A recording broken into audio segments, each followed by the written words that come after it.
అయితే ఇక్కడ BRS party ఒక విషయాన్ని ఫోకస్ చేయాలి. ఎందుకంటే ఇప్పుడు ఈ అంశం వచ్చే వరకు మాట్లాడుతూ ఉన్నా. ఈ 10 నియోజకవర్గాలు ఏవైతే ఉన్నాయో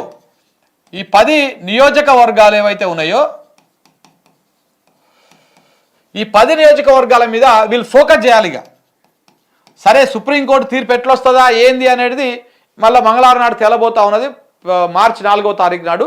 సో అది అనుకూలంగా వస్తుందా లేకపోతే వ్యతిరేకంగా వస్తుందా, టైం తీసుకుంటుందా, ఏదేమైనా కానీ ఏది ఏమైనా 100% 1 ఇయర్ లోపల ఉప ఎన్నికలు వస్తాయి. 1 ఇయర్ లోపల ఉప ఎన్నికలు వస్తాయి. ఈ 10 నియోజకవర్గాల్లో వస్తాయి. అందుకే బీఆర్ఎస్ పార్టీ ఇప్పుడు ఈ 10 నియోజకవర్గాల్లో ఏం చేయాలి?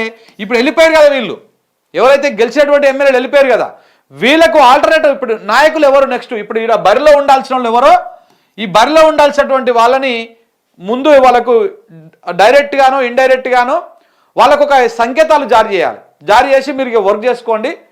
ఆ నియోజకవర్గంలో ఉన్న కీలక నాయకులకు కూడా పిలిచి ఇగో పలానా వ్యక్తి మీ క్యాండిడేటు, ఇగో మీరు అందరూ కలిసి పనిచేయాలి, ఎట్టి పరిస్థితుల్లో గెలుచుకొని రావాలి, ఉప ఎన్నికలు ఏ క్షణమైన రావచ్చు అని చెప్పేసి. ఎందుకంటే 1 ఇయర్ ఉంటుంది టైము, మోస్ట్లీ 1 ఇయర్ లోపల నీకు ఉప ఎన్నికలు వచ్చేస్తాయి ఈ 10 నియోజకవర్గాలలో.